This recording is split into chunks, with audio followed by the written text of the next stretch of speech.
I mean, the first thing, what was the choices that the Bolsheviks had and the working class in Russia had in 1917 in October? You had a society that was dissolving, there was famine, reaction was rising, the Kornilov rebellion had recently taken place, there was a mass worldwide upsurge of the working class, there was a real possibility of a revolution in Germany. So I would say that the Bolsheviks and Trotsky's strategy at that point was for the working class to take power in order to encourage the working class to take power in the rest of Europe and the rest of the world. And that's what they were gambling on, and the gamble did not work out.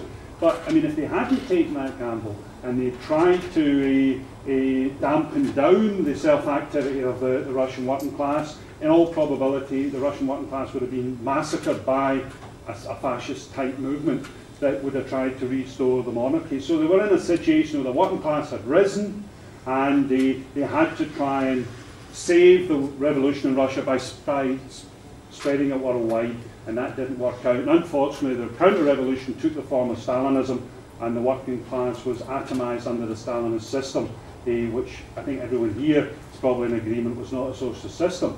So I think, given the situation, the practical situation that the Bolsheviks and Lenin and Trotsky were in 17, I think the choice for the working class to take power was a sensible choice. And the only other point I want to make is this business about leadership. What I understand by leadership is, before we can establish socialism, the working class must produce a mass socialist consciousness. Now, that's not going to happen overnight. There's going to be a leadership that is encouraging and promoting a mass socialist consciousness, and as part of the promotion of mass socialist consciousness, the working class increases its organisational strength to the point where it eventually takes power. So I do reject this idea that somehow leadership is anti-socialist. It's obvious that some people will be in advance of others in terms of socialist consciousness. We have to these people have to organise themselves to win over the rest of the working class. Obviously, the mass of the working class has to support socialism, or we're not going to succeed. Right, well, you've heard that point of view. I don't know if any of the speakers want to deal with it, or do you want to deal with it later on? It's up to you. I'll deal with it, nobody else wants to. Well, okay, each one have a wee go at that. You first, Adam. I think you're begging the question by assuming that what happened in Russia in November 1917 was the working class taking control of political power. Now, one thing you can say about Trotsky is that he was a good writer, and if you read his history of the Russian Revolution, you'll see he openly says that it was a conspiracy. It was planned by the Central Committee of the Bolshevik Party, and they were going to use the Soviets as a way to get control of political power. He actually says at one point that on the morning of, I think it was the 9th of November, the working class woke up to find that power had changed. Well, the working class was asleep, apparently, during the time when this revolution took place. So what happened in November 1917 was not the working class taking control of political power, but a minority seizing power in the name of the working class. And it was a minority of the Russian revolutionaries.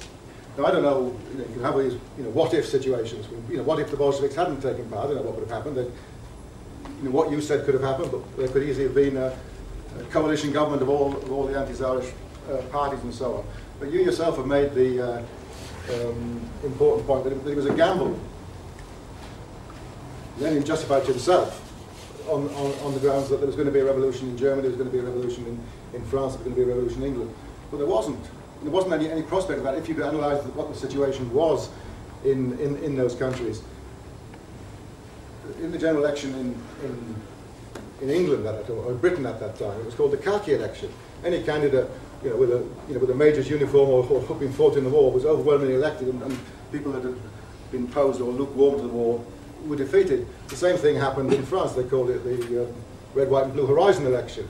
And in Germany, okay, the working class was discontent in Germany, but they didn't want socialism. What they wanted was the end of this Kaiser's government. They wanted a democratic republic, which in fact is what they got. And even of course, the working class in Russia was discontented too, but the population of Russia, they wanted land, peace, and bread. Well, to give the Bolsheviks their due, and this I will give a flower to Trotsky. he signed the Treaty of Brest-Litovsk, which took Russia out of the First World War. I mean, they tried to stop the slaughter on the Eastern Front. The fact they didn't succeed wasn't their fault. That's the only thing that we can give the Bolsheviks credit for. They did that, but they weren't socialists. They were, well, I mean, they found themselves in power, and as Lenin soon realized, they couldn't establish socialism there. They established state capitalism. So,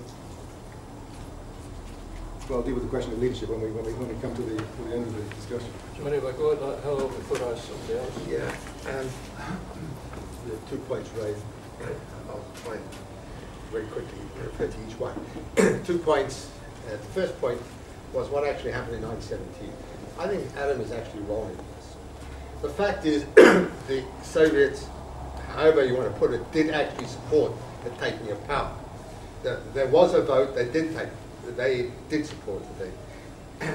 Secondly, you cannot simply have a conspiracy and take power in any country. You have to have some kind of support somewhere.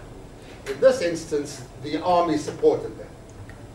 Now that wasn't just because the generals supported them. The generals did not support them. The officers did not support them. The men supported them. And they had been supporting them for some time. That's why Lenin said at the beginning of October, let's take power, we can take power anyway, which was true. They were in power.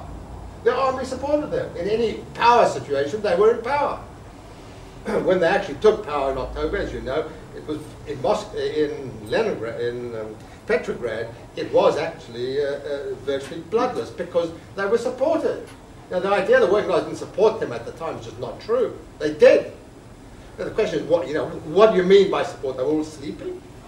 Well, maybe they slept at various times. But the fact is that in general terms, they did support it. How could they have conducted the thing at all after that if they didn't have more general support? You just read the history of the time. They did support them. And for good reason. They wanted the war to come to an end. They didn't want to continue to work in the way we're working.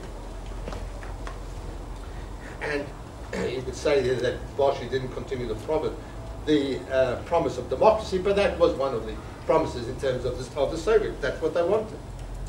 Of course, they weren't building socialism at the time. Nobody dreamed of it.